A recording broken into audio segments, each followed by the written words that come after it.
Kyle he just started his own franchise, and he put together like some questions and things that he's kind of developed over the last month or so of him having his own franchise, going out and selling. He has a few accounts that he started with, and he was like, hey, I just want to meet and kind of chat about certain things that have come up that I might need help with or have questions about, or just, roadmaps that or roadblocks that I might not be seeing.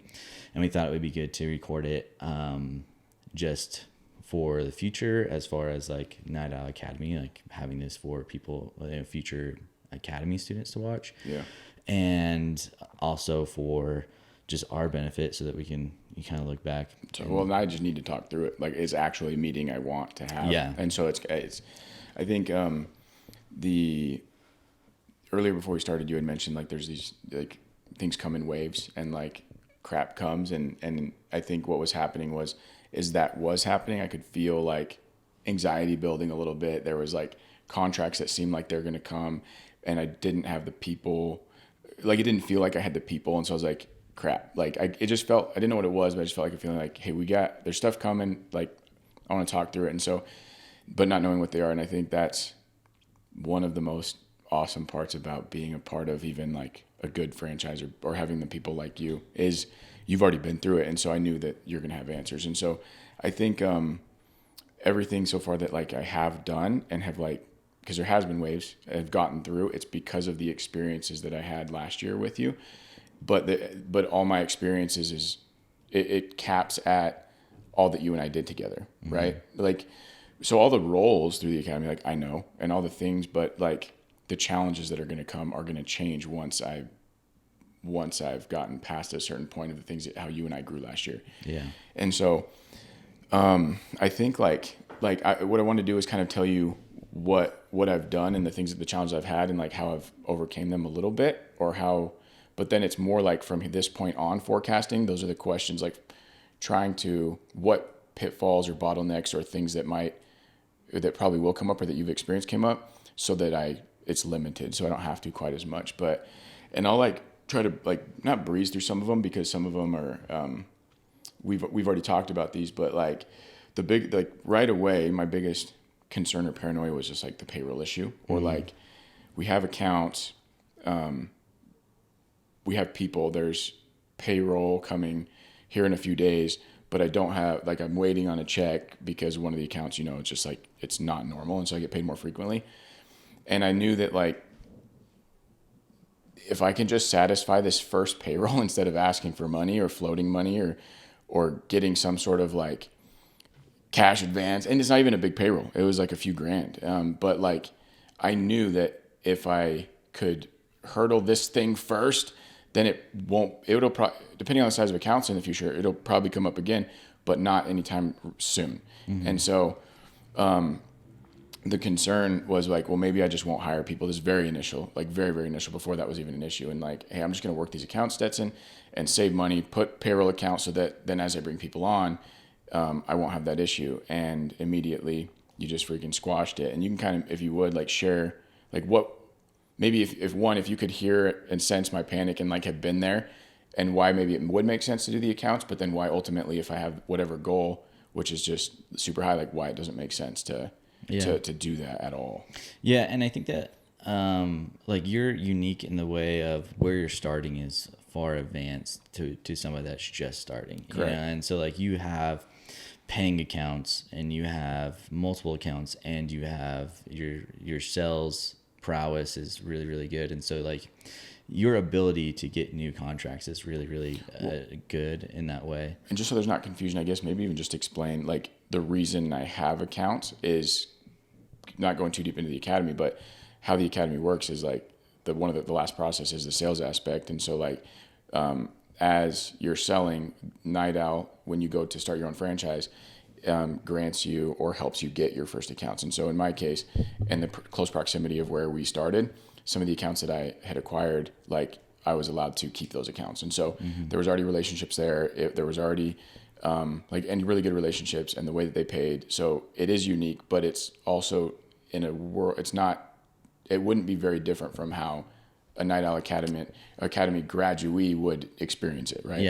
Yeah. And so, yeah, with that, like through this program and through like starting new franchises and through the Night Owl Academy, like the goal is to set you up with a successful start, and like the easiest way to feel successful is by making money. Yeah. Like most of the time when you start a business, there is no guarantee until you go out there and start selling and selling and selling, and then you build that and build it and build it, and it's all up to you.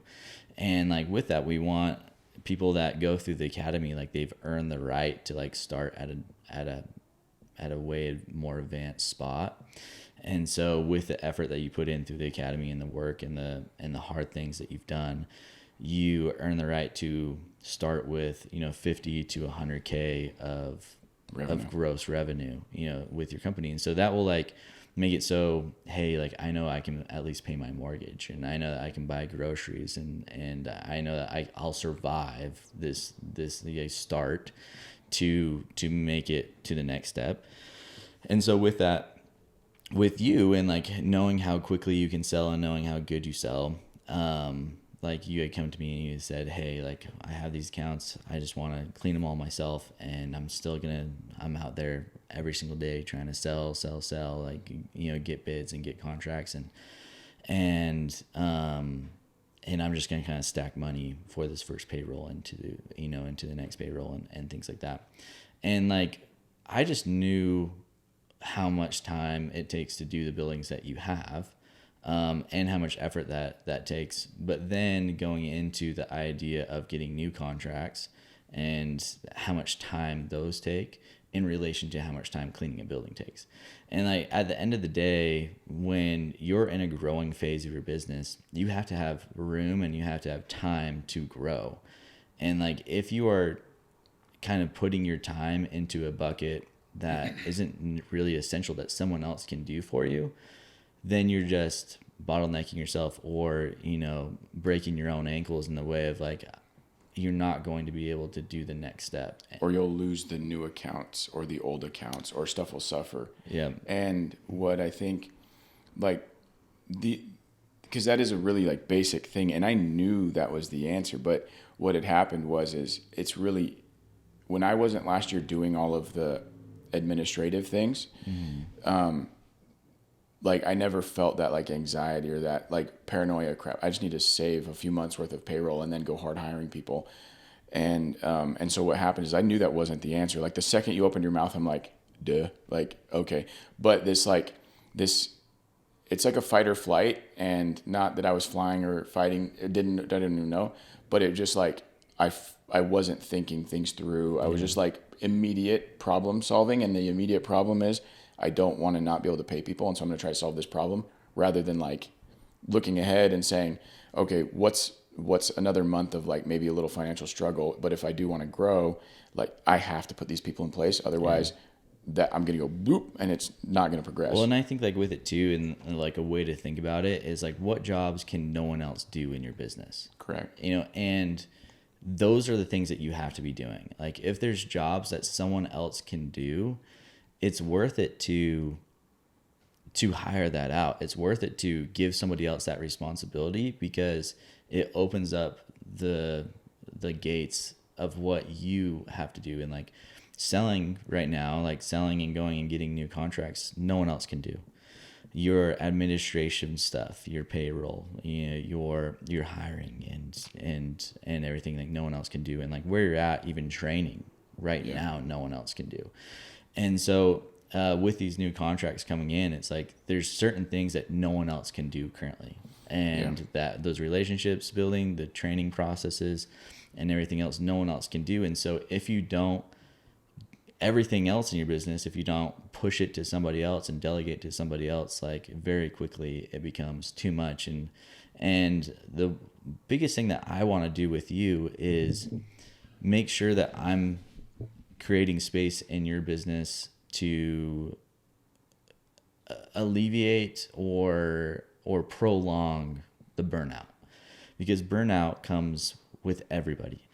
And there's seasons of your business that happen all the time, and there's seasons of growth, and there's seasons of burnout, and there's seasons of things. And like I just want to do everything I possibly can to make burnout happen so far down the road for you that it's a non-issue, that your business can like continue to grow, and you can have that burnout season without feeling like you're letting down your company. Yeah, I think, and there's already been, so like, I guess to kind of recap that little phase is, and what I realized, and I already knew, but like I needed a good reminder from Stetson, but that reminder and doing it and putting those people in place. Cause during that conversation, I'm like, yeah, you're right. And the decision was made, cause I already had some people from working with you that like I could reach out to that maybe weren't doing it anymore. Like there were people, and that wasn't going to be hard to find.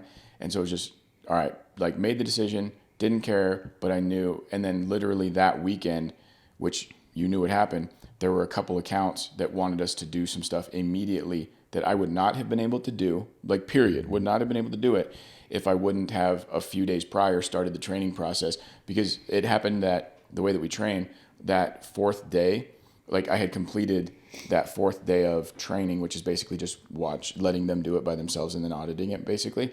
And so that weekend had came, and which is when they wanted me to do certain things, and I wouldn't have been able to do it, like, because I wouldn't have been able to drop those other buildings. And so I would have lost out on a few grand, like right then, like, because it was a one-time type of stuff. But, I needed that money, and I wouldn't have been able to do it. And so like hiring and replacing yourself immediately in the tasks that you can replace yourself with. So like that nobody else can do. And I think like it has to be in a season of growth too, So like if you're stagnant and you're not selling, you're not going out there talking to new people, you're not doing new things, of course you can work as many buildings as you possibly can, because there's no real threat of growth. Correct. But if you actually want to grow and you want to like your business to get bigger, you have to create that room, and you have to allow yourself to maybe even take a pay cut in the short term for the long-term gains. And that's what's really hard for most business owners that I've seen, or like small business owners, is taking that initial pay cut into the idea of growth. And it's like a requirement that you're like paying the toll to like cross the bridge, of growth, and nobody wants to pay that toll. A lot of times just because most people, when they start their business and they're starting to be successful, like, and have, 50 to 100K gross, a lot of people are making more money than they ever made, or are seeing more money than they've ever seen. Or in control of that money. Of that money more than they've ever been. And so there's like, they get into this idea of being comfortable, and then, but at the same time, they're working really, really, really hard. And they're working a lot of hours, and they're earning that money, but they're earning it through hard labor instead of creating a way for your business to earn that money and for you to capitalize on what the business is earning. Right. And so kind of like it goes with that first thing, but something you've emphasized a lot, and everything I'm doing, I'm just trying to create foundationally, like, whether it be documentation of things or whether it be whatever things that a big company would do that I wouldn't have known what to do unless you did them and worked on them last year. And now I know what those things are. But with that is like the training aspect, right? So like when you have these people, like, don't skimp on the training, because you will still be in there all the time. Yeah. And that happened to me last year, like not doing a good job training, and then I might as well not have hired that person. Whereas like if you spend the time caring about that person or training them properly, they'll feel that they're being cared about. You're creating a culture of whatever, of care and genuine, like, you want what's best for them. They don't feel thrown to the wolves. And so like when you do hire that person, spending the proper time with them, because then you actually can. Mm-hmm. We were talking about him this morning, Richard, and he's an hour away from us. There's a random account. If I don't contact him, he will not contact me. He's amazing. He does his thing. He is like a ghost, and there's never been a complaint, and it's amazing. And that's how it should be, because I don't even have to think about it. Go to bed. Richard's not even on my mind. I called him this morning just to make sure he was alive and have a conversation with him to let him know at least like that I am here and that I do care. But like, that's because training's done properly. And I think that like with that being said, training and your systems around training are probably the biggest indicator of how big your company will get. And your ability to create systems that are repeatable. And you see this all the time with contract workers, like it's specifically like plumbers, electricians, construction type people. And I worked in the industry for a little bit and have quite a few friends that are in the industry. And you have a really, really, really good, let's just say a really, really good electrician. And that electrician has been working for 15 years. He makes really good money because it's a great industry to be in. And they work really, really hard. And they're good at what they do, but they're the biggest asshole in the world. And so they get apprentices coming in to come and train with them. And these guys don't have any systems of how to train these apprentices and how to give them tasks and make them successful, because they really don't care that much. The apprentice is there just as a helping hand. They don't really care about that apprentice like learning it. They just expect them to be good at it, because to them it's very, very, very simple. And they never come up with any way of guaranteeing the success of that apprentice. And what happens is the apprentice just makes mistakes. The electrician or whoever it is, like, just hounds this guy, and like either they sink or swim, and that's kind of the industry. But the way that electrician and his company could become really, really big is if he allowed himself to take 5 steps back and be like, when I started, I didn't understand this, and how would I understand it, and how can I create systems of taking somebody that doesn't know anything about being an electrician and get them to a medium or high standard of understanding very quickly, and then he can go and duplicate that process over and over and over again. So then that electrician now has 5 of himself out there. Like, he hires other electricians, he has the same processes of growth. Their productivity goes up by 30, 40, 50% because they're adding this helper with them. And it allows this growth to happen inside the company. And it also creates the only thing that really creates loyalty and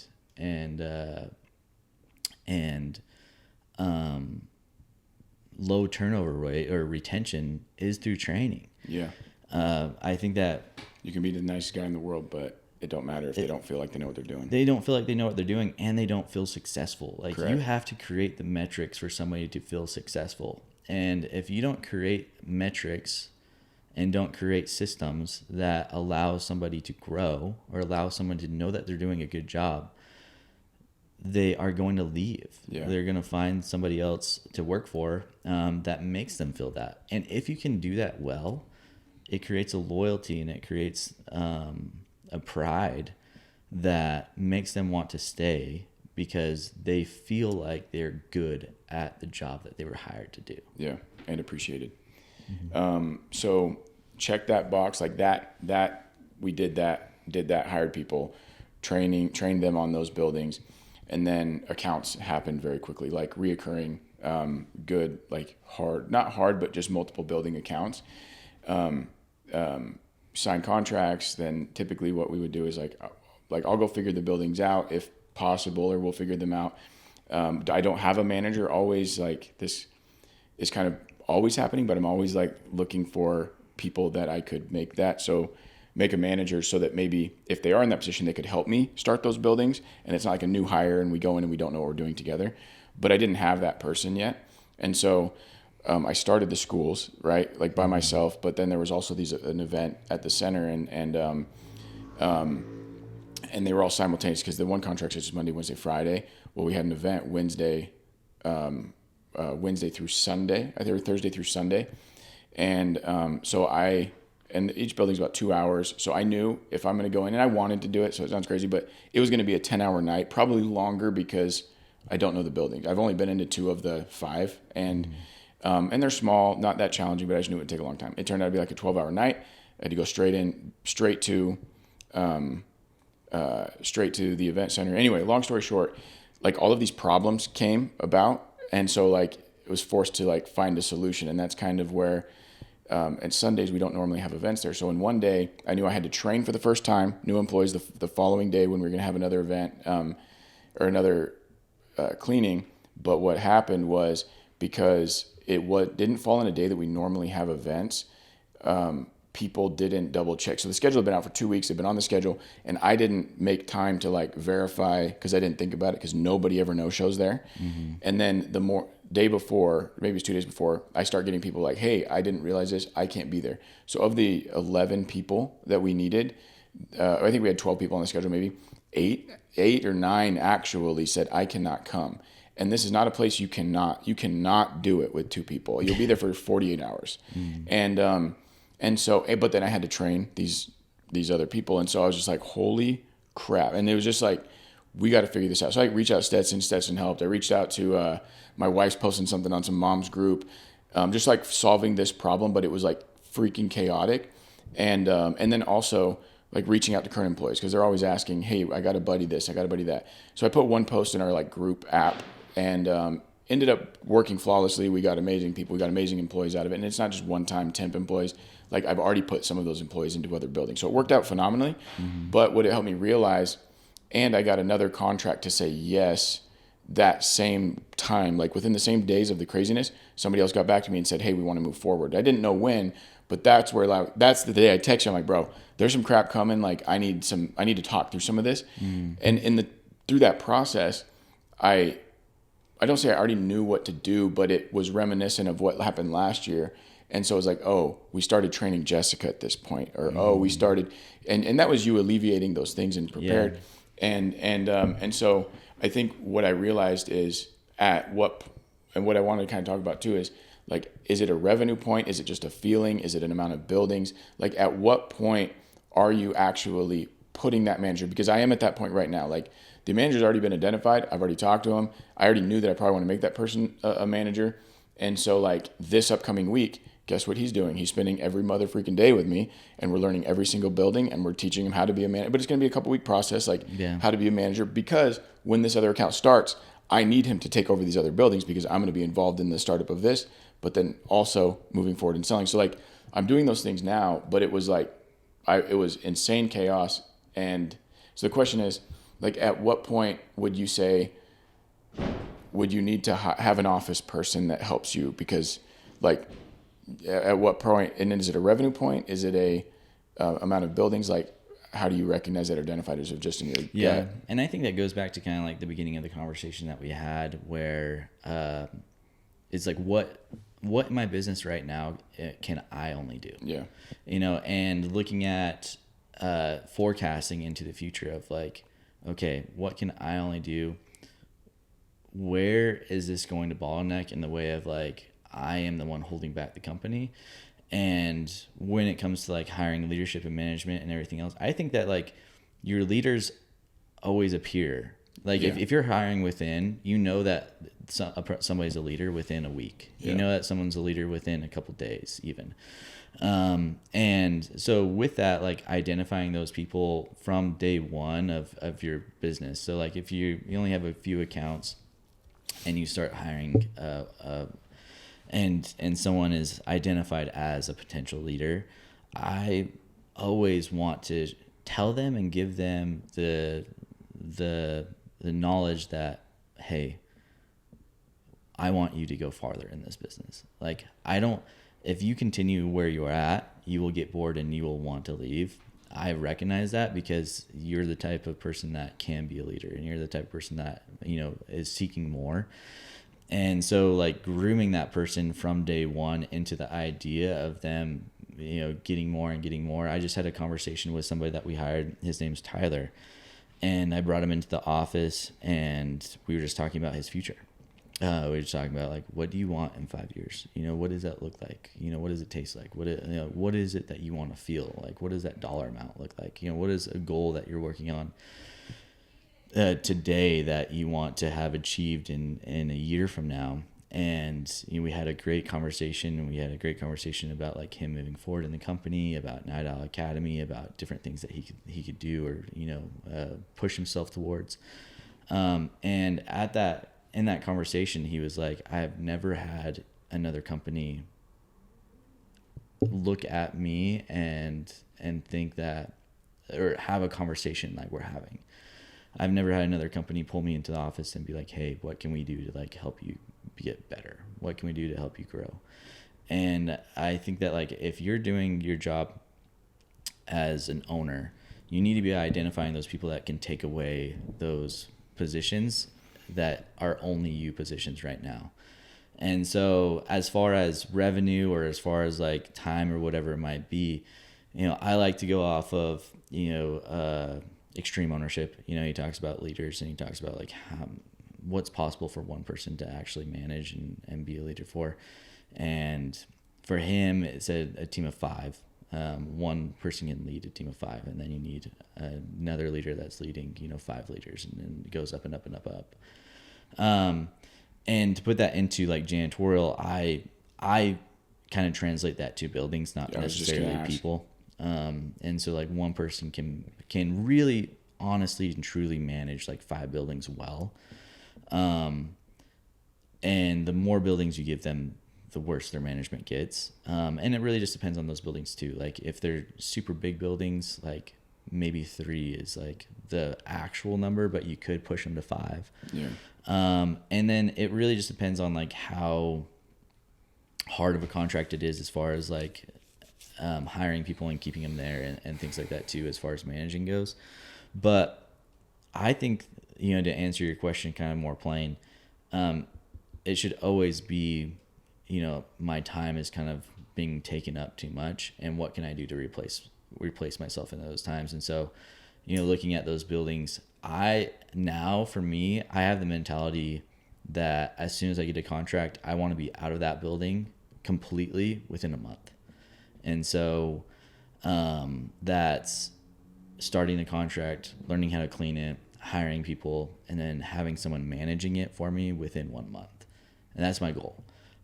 So that come the next month, I can do it again. And if you have a manager that hasn't hit 3 or whatever that number is, that I would guess, I'm asking, that wouldn't be a month because that maybe manager's already been trained. So would that be a month for like identifying a new manager? Because in the company, you've already got people that you've probably identified in other places.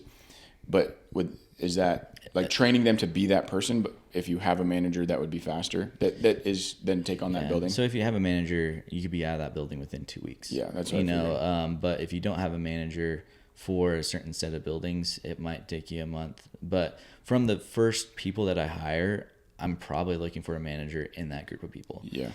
To see who likes cleaning the building, who's good at cleaning the building, and who can be successful doing it. I think like just looking at those places that, are only your job, and which ones can I replace the easiest. And, so why don't you talk about, your sister and replacing that, because that's like another example of, hey, this is a administration position. That's an only me position that I can potentially replace myself with. So I didn't, one thing I didn't know when things would happen or how fast or how slow things would happen is like handling the schedule, handling the onboarding and like hiring and all of that stuff. I thought would be something I'd be able to handle for like a lot longer. But then all of this stuff that I explained a minute ago hit the fan, and immediately I needed that gone, because it's such a time suck texting people, asking their availability, calling them, like that I had. But now this problem of finding 11 or 8 people, like that was box number 1, most urgent and important right now, needed solved, or a contract was going to suffer. Happened to be like my little sister was in town for spring break because her kids were on spring break, and so they brought the kids, and she sees me frantically like in and out of the house nonstop for a couple of days, and she's like, bro, like what are you dealing with? Like, and she knows it's like work stuff, but she actually asked, what do you guys use for like your scheduling? I'm like, we use Homebase. She's like, dude, I like barely stopped using Homebase for a company. I think it was pest control or something. And I'm like, stop playing. And so she's like, I can like help you out. And so I'm like, all right, I ain't gonna be able to pay you very much. And she's like, dude, I'll do it for free, which she's not, and I am paying her. But that immediately was gone. So like not right then, but that night I like made sure she knew what she's talking about, or I like outlined, I don't have time to be asking people's availability. I don't have time to be calling and reminding them, which I don't even do very often, but these are the things I need help with. onboarding them so it's done properly. So the day they show up, I don't have to deal with any paperwork, or it doesn't become a problem later. That needs done immediately when I send you their name and their information, or you see it pop up on home base or whatever. I need you to do all that. I need you to do, and then just the scheduling, making sure they're available, and then reminding them if it's their first time that they're there, and making sure they have my contact information. So like these 3 things I need you to do, and I never want to have to think about it again. She's like, bro, I got you.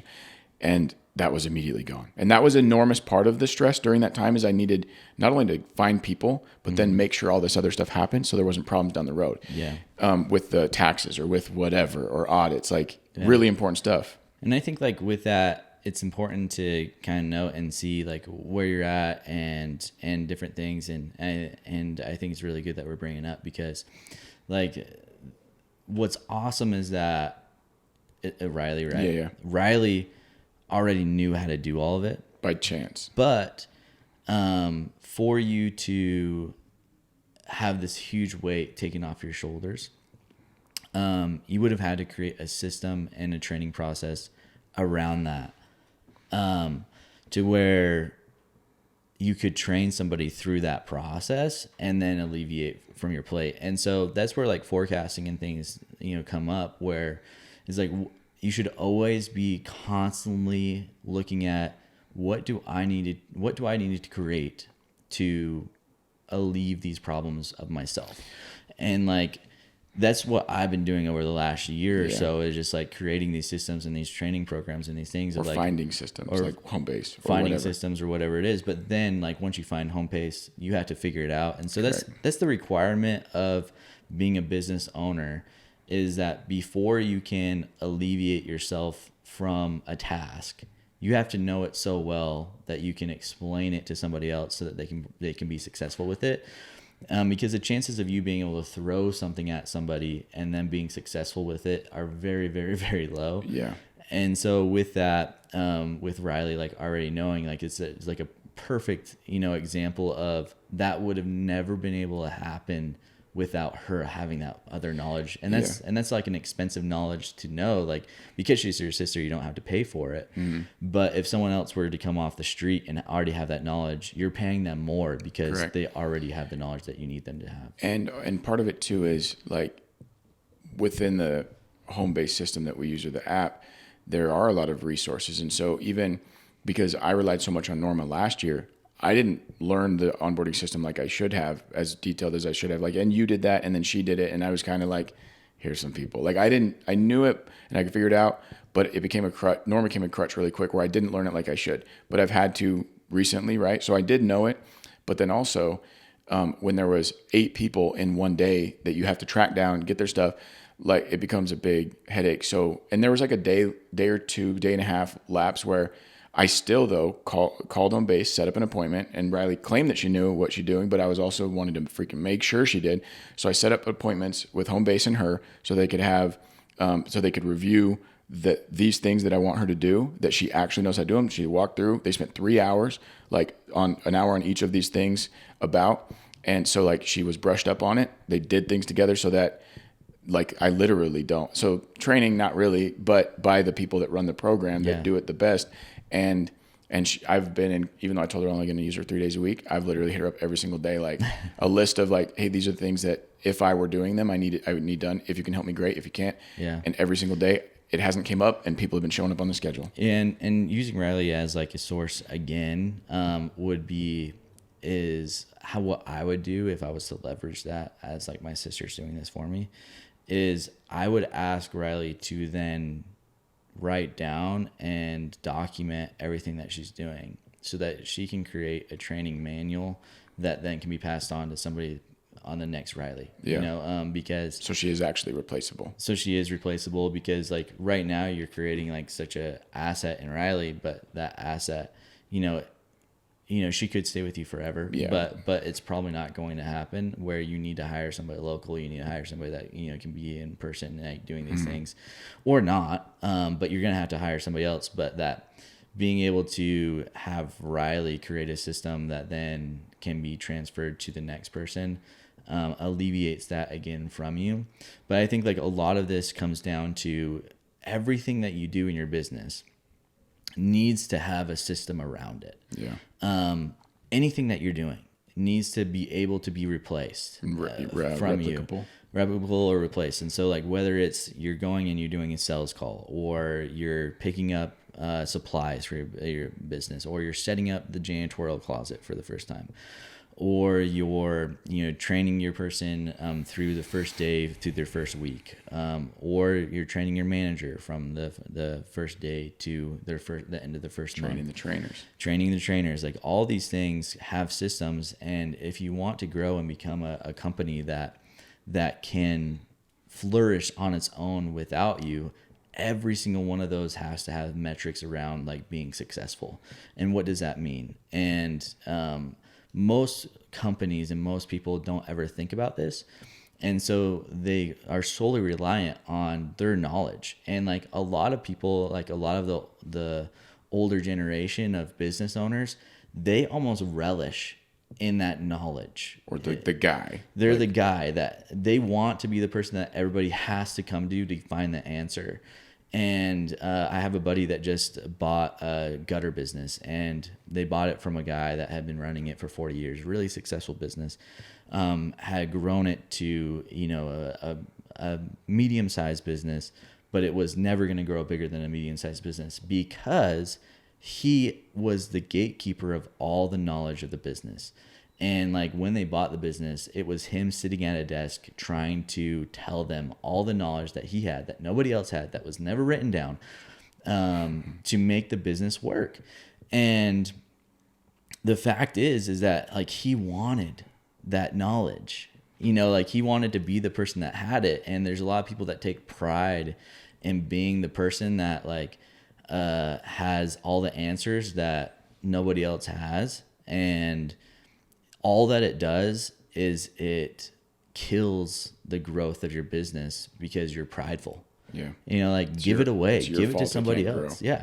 Give it to somebody else for them to do. Like, and we talk about freedom and stuff like that too. And like, this is like kind of why I started doing a lot of these systems and things of whatnot, of trying to give away more and more and more knowledge that I could, because I wanted that freedom. I wanted to be able to step away and watch my business work and, be in another state or another country and know that my business is working and flourishing without me bottlenecking the knowledge that's in my brain of what to do. And like with this discussion and timing and everything like that, it's like, as soon as you figure out something, write it down, create a system around it, and pass it on. You've said that a lot. Yeah. As soon as you do that, write it down, pass it on, and give it to somebody else. Make somebody else more successful. And like the more responsibility that you give to your team, the more loyalty and value that they're getting from you. And I think that I was listening to a guy talk about that he likes to hire underqualified people. And the reason he likes to hire underqualified people is mostly because you can hire them for cheaper, but also there's a sticking factor to hiring an underqualified person because you're adding value to them that they haven't gotten yet. You're giving them knowledge and giving them skills and giving them resources that they have not required, that they haven't acquired anywhere else. And that value has a just as equal of a dollar amount to them than the dollar amount that they're getting on their paycheck. Yeah. And so you're giving people opportunities and you're creating relationships where there's a value exchange outside of just time for money. Yeah. And I think that the better business owner that you are and the better entrepreneur that you are, the better you are at creating that value and giving that value away. I agree. I'm seeing it because the decision for Riley, or the offer, I guess, that Riley made, it was when I was like, to paint a picture, we got the chaos of the kids, because our kids are the same age, in the living room. I come in because I'm like running back and forth. I don't remember exactly what I was there, but it was like when she brought it up, the monetary aspect, I did not care. Like, I knew that I needed it and I needed it right now if I wanted to continue in this trajectory. Mm-hmm. And so the answer was yes, accepting I knew that it meant me paying her money, but it didn't matter. Like, so it's not, sorry, not to kind of detract from what you're saying at all, but that the decision to do that, or the leaders or underqualified people, so you can help whatever that situation might be, it's like, it will, those decisions I'm realizing and recognizing, because since even making those decisions, more people are saying yes. But if these things aren't in place, it can't happen. Like, there's no way. Just real quick, funny story. So the person that I'm like working with, and we're going to start training manager stuff this week, actually today. And yesterday, or a couple days, he hadn't responded. He has another job, works in the mornings, but he had to be there at 10, or be with us at 10. And he gets there a little bit late, but I did know he was going to be a little bit late. He gave me a heads up, and he gets there all sweaty. I don't think anything of it at all. I say, because like it was confirmed that he's the guy. Sure. And what happened? So he's like sweaty. He's like, hey, like, you still need me? Because I had sent him like, hey, these are the things. Can you kind of help direct people doing this? Forgetting that he already told me he was going to be a little late. And so then when he doesn't say anything, he doesn't respond to me, reminding me that he's going to be late. But then when he gets there, I just see him. He goes straight to work, and he kind of sees what everybody's doing. He starts moving buckets around, like just taking over. And then when I eventually get to visit with him, he's always smiling. Like, you're around this guy and you just get pumped. Like, you feel good. And but he's still sweating, and he's like, Kyle. I'm like, what's up, dude? And he's like, my cousin, he had to use my car this morning, and then he forgot to give me the keys back. And when I went to go get my car, realized he's in whatever town, has my keys. I was like, dude, well, you should have called me. He's like, nah, bro, I ran here. I'm like, what? Because it's not like close. It's like, it was like miles. He ran like 3 miles in jeans and a white tee to be there, and didn't want to inconvenience me, which it wouldn't have been an inconvenience. And he was barely late. He literally still got there by the time he told me he was going to get there. And I was just like, okay, all right. Like, this, I'm going to move mountains to help this guy achieve his goals. Yeah. And I think that the more that guy understands that you will move mountains to get him to the next step of life, or get him to another thing, like, the more mountains he's willing to move for you. Yeah. But on that same coin is like, it can't just be words. It's got to be value that you're adding to this person. It has to be knowledge. It has to be experience. It has to be opportunities that they've never gotten, that they're really seeing the value behind. Like, okay, this guy is a guy that I want to like get behind and follow. Yeah. This guy knows something that I don't know. This guy's unlocked cheat code that like that I want to learn. And it's really exciting when you get behind those people and they start to recognize those things in you. Because like one of my very first managers, his name's Nick, and he still works for me today. But Nick is one of those smiley guys too. Like, he just is. And his laugh, bro. He's someone that's his laugh is the best. He just makes people happy. But when Nick came and started working for me, he wouldn't look people in the eyes. Like, he was very, very, very like shy, and didn't think that. He just thought that like he was meant.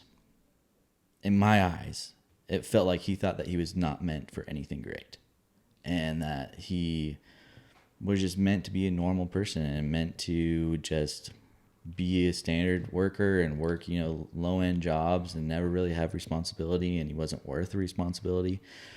And with Nick, like, I could just recognize that he was somebody that I could count on, and that's all that mattered to me. And he is and was at the time a very hard worker. But I knew that I could teach him how to accept that he was worth more. And it was just day by day, just giving him like a little bit more responsibility and a little bit more responsibility, and like challenging him in this way and that way and this way and that. And slowly, the confidence starts coming around, and like him, confidently saying things that he's feeling and looking you in the eyes and taking charge and different things. And the COVID time came around, and it was super, super hard. He's at the veterans home. He's working with, he's working in assisted living. Memory loss, section of the home. And it's the most at-risk population, there is for COVID. And so there's all these different policies. Policies are changing every single day of what we need to do and what we can't do. And very hard to keep people at the veterans home, and they're COVID testing, getting something shoved up their nose twice a week, to see, if they have COVID, and where people would come get COVID and they'd be gone for a week, and we were already shorthanded, and all these things were happening. And the thing is that Nick at this time, and this is like 3 years into him managing now, he was handling everything perfectly. There was nothing too big for Nick, and just the stark contrast from 3 years earlier of this guy that was very shy, would not look you in the eye, not confident at all, like not really like a guy to take charge. And he's leading, 16, 17 people through COVID, some of the hardest times that we've ever had as a business, and doing it with grace and doing it and just taking it wave after wave after wave after ownership. Wave. And it was so inspiring to me. And that's the value that you want to bring people. And that's the thing that, like, as you grow as a business owner, the people that are in your business become your business. Yeah. And watching people grow and watching people take on challenges, and you get to know their names and you get to know their lives and you get to be part of their future. And the money side of business and the freedom side of business is awesome. But, the people are what really makes you money. Yeah. And you're the type of person that understands that and is able to genuinely connect with people really well. And I think you and we do that in a different way.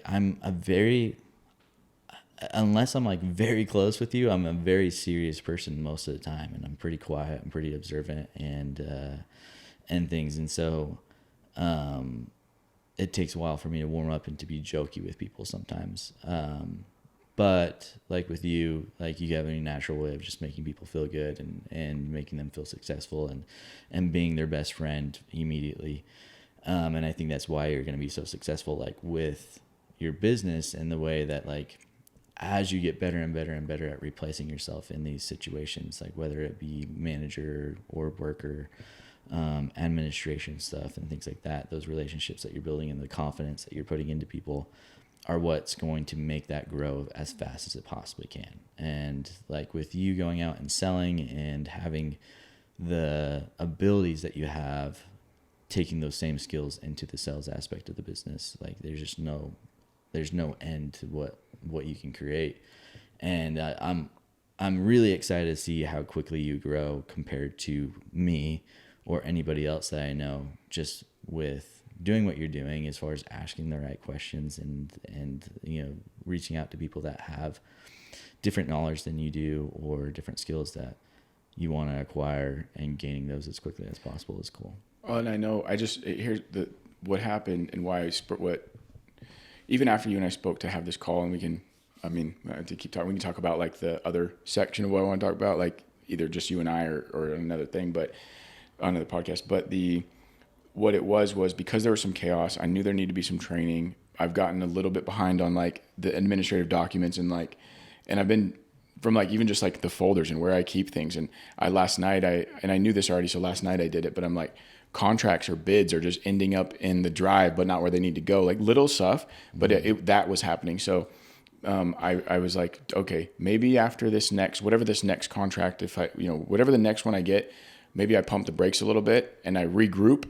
But then I was like, nah, like I need to make sure. So like, for example, yes, I do need to, but there doesn't need to be a time frame. What I don't want to is lose momentum. Like absolutely refuse to lose momentum, which is why all of these things need to be happening like right now. So the next couple weeks, there will be regrouping, but not really. Like it's preparing the trainers, it's preparing the managers. It's in that process. Like one, I'll be cleaning less so I can get my freaking documents organized. I can get a little bit like back to where that needs to be. But then like as soon as those buildings are ready to go, like game on, and I'm getting the next contract, and it's not stopping. Like but it's not, these will be good and stuff will still come up. I'll still have to do it, but it'll be manageable.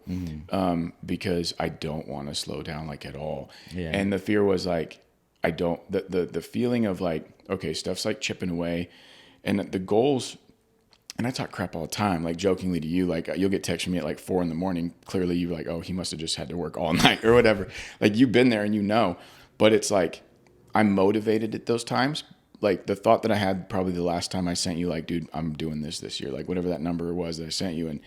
And it was coming from a place of, because I know that what I'm doing right now, this will never happen again. And that night, it was shortly after, I had 3 of the people that I was training not be able to come. And so it was like, okay, I came up with a solution why that won't happen again, like from conversations with people the very following day that have been asking for more hours, like explaining, I mean, I won't go into all the things that I did, but I know this is not going to happen again. And here's, and that's why I'm going to hit this freaking number. And I don't know, who knows if I will, but like, I'm not slowing down. Like I can't otherwise, like, I don't know what it looks like to regain momentum. And I think that like, one or two things will happen with that.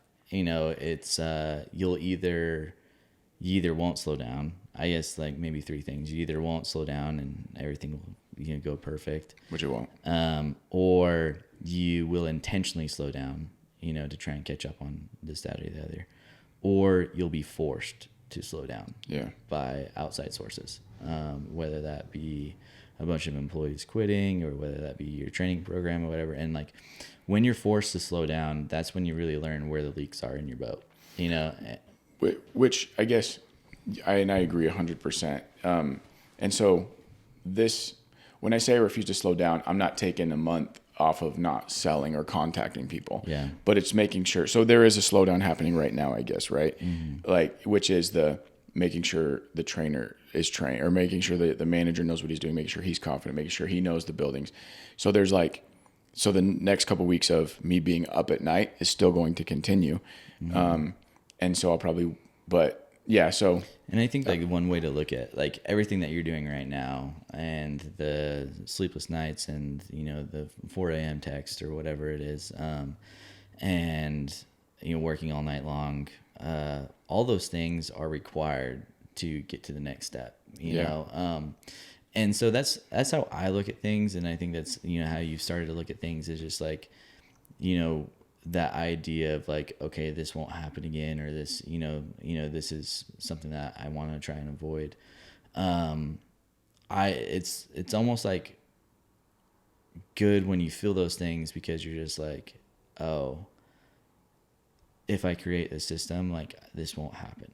Like if I do better at this won't happen. It's almost like recognizing this, the leak in your boat, and then being like, yeah, I shouldn't be working all night long anymore. Like, or like, I have to do this to get to the next step in a way. And that's what, the Night Owl Academy is, I think, really good at doing, is putting you into those places where you're hitting a lot of those requirements early so that you can be at where you're at.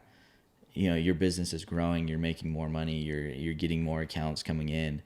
And you're at a spot where it would take you normally 3 or 4 years to get to where you're at, like in analyzing these type of leaks. Sure. Where in the academy you're able to like focus on a lot of like the small types of leaks that like will always happen and will always be required, that you're really avoiding right now. And like your level of growth is not common. Like your ability to sell is not common. And so like you going out and getting these type of accounts and getting like, 5 buildings, or like a big office building or whatever it is that's next to come,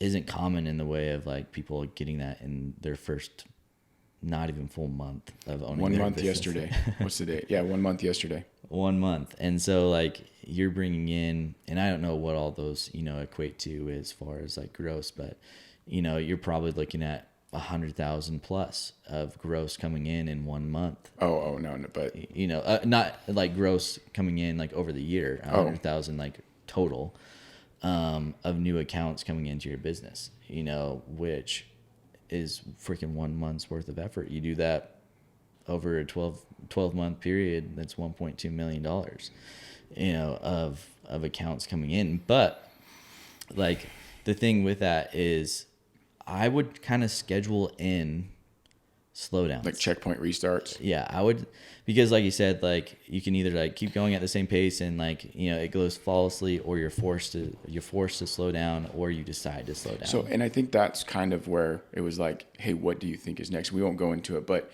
in my mind, it's felt like it's probably a number of accounts, because that's what I think I'm trying to establish is, okay, I feel this way. This is like a checkpoint restart. I've got to get all this stuff good before I take on any new ones. And that will probably go under a different manager, right? That's when that grooming of that, well, the grooming has already happened even within other accounts, but that next manager will start, and that would probably be his first building or her first building. Mm-hmm. And so like that, I think that's what I'm trying to identify, is it every 5 buildings, checkpoint restart, every $100,000 checkpoint restart. Yeah. And I think that it is something like that. And I think you're right, like scheduled. Yeah, I think like, and that schedule is completely down to you as far as like trying to avoid the burnout and like just exhaustion period, you know? And so whether that's a certain dollar amount, or whether that's a certain amount of contracts, or whether that's a certain amount of employees, whatever it is, the kind of metric that you want to make it for yourself of like, hey, at this point, I want to reestablish 0 and then hit 100 again. Yeah. And then once I hit 100, reestablish 0 and then hit 100 again. And then, you know, and like it will be that like reset, refresh, push into it. And as long as you're able to like reset, refresh, and then in your mind create the same urgency that you had before, is like the most important thing, because there will come a time where you're making enough money in your business where that reset, refresh, 0 doesn't feel the same. And it feels like, do I really need to push that hard? Yeah. Do I really want to go through that sucky 4-month period of sleepless nights? Do I really want to feel that? You know, like, because it's just like, I don't need that much more. Yeah. But also but then to that same point, it's like, at that point you have such like a reset, refresh that you can start alleviating a lot more of your responsibilities. And your people, if you're promoting them and painting this path to them, whether they're going through the academy or whether they just want to do more, that those suck fests and the push button changes the way it looks every time, because they're going to be doing the training. They're going to be staying up at night having longer nights, because they're being compensated to do that, I would think. Yeah. And so that even evolves. Yeah. And the compensation, I think it doesn't have to necessarily be monetarily. Sure. It can be compensation of experience. You know, Night Owl Academy is a lot about compensation and experience of like, you're paying your dues to get this future franchise and you're starting out with 50 to 100K of gross revenue on the year for your business. That has value, and that value is earned through these lessons. And the lessons aren't monetarily, like you're not gaining there. You're learning here so that you can gain here. Yeah. And that's where, like, if someone can't understand that philosophy, and you had to go through it where you were in a really high earning sales positions where you're making a certain amount of money consistently for years and years and years, and then you had to like take a pretty freaking giant pay cut into the idea of learning, and then take that learning into what you're doing now, into applying, and now that income will, you know, come back faster and faster and faster and surpass that previous income really quickly, you know, over the next year, and continue to surpass that. And so that's where, like, if they're not willing to take that monetarily, and a lot of people that are in the academy probably won't have to take the same monetary, they just have to keep living the same way that they're living, but just with more responsibility and harder work, to have a way bigger payday and have way more freedom and chance. You have to be willing to buy into that, because that is the toll, that is the price, that is the thing that you have to do to become successful. Every single entrepreneur on the planet that has ever done anything with their life as far as business goes has paid that price. Yeah. They have gone through the valley of not making any money, not guaranteed anything, and still working endless nights for something that might be successful. It has to happen. And if you're not willing to make that happen, you just expect to get paid more and more and more and more and more and more. You have failed before it even starts. Just go work for somebody. Yeah. Because that's what it means. You can go work for a company and make a certain amount and continue to get a 10% raise for the rest of your life every year. Or you can create, and you can do it on your own. Perfect. All right. Well, we'll end it here. I think this is really good. And Thanks. yeah, I don't know what these episodes will be called, but they'll be called something. But I think there's a lot of value here, I think. For me, there is. And there's a lot of value for me too, just thinking about these things. And everything that I say is usually I'm just talking to myself most of the time about things that I need to be doing better and better. And things that you recognize. It's just like, oh, you're overweight. Like, you usually know how to lose weight when you're overweight.